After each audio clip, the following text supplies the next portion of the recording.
সাত সমুদ্র 13 নদী পার করে আমি এই প্রথম যাচ্ছি কোনো সাউথ ইন্ডিয়ান বিয়ে অ্যাটেন্ড করতে।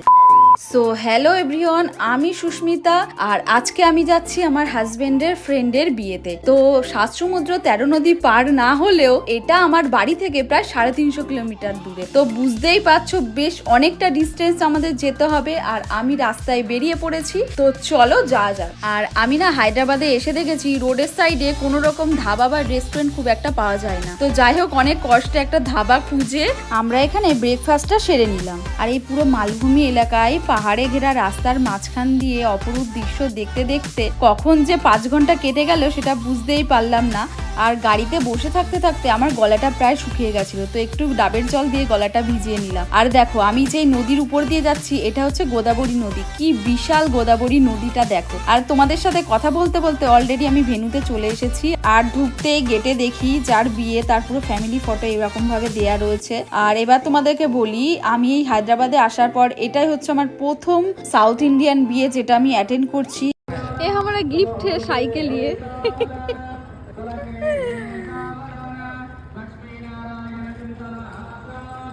ভিতরে এসে দেখি বিয়েটা অনেকক্ষণ আগে স্টার্ট হয়ে গেছে।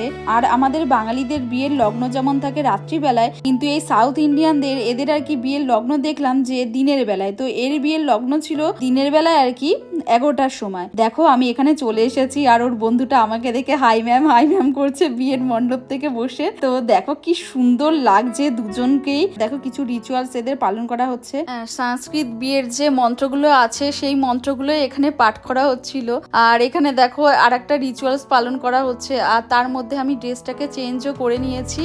আর এদেরকে আমি দেখেছি যে কোনো অনুষ্ঠানে, মানে বাড়ির যারা বড় হয় আর কি, তাদেরকে বসিয়ে এসে ছোট হোক বড় হোক সবাই আর কি বস্ত্র দান করে আর চাওয়াল দান করে। আর মানে বড়দেরকেও ছোটরা এসে প্রণাম করে আর আবার বড়রাও ছোটদেরকে প্রণাম করে। তো এরকম একটা রিচুয়ালস আছে। আর তাছাড়াও এদের না চাল নিয়ে খেলা, এই ধরনের অনেক রিচুয়ালস রয়েছে। আর বেশ খেলতে খেলতে এদের বিয়েটা পুরো কমপ্লিট হয়ে গেল।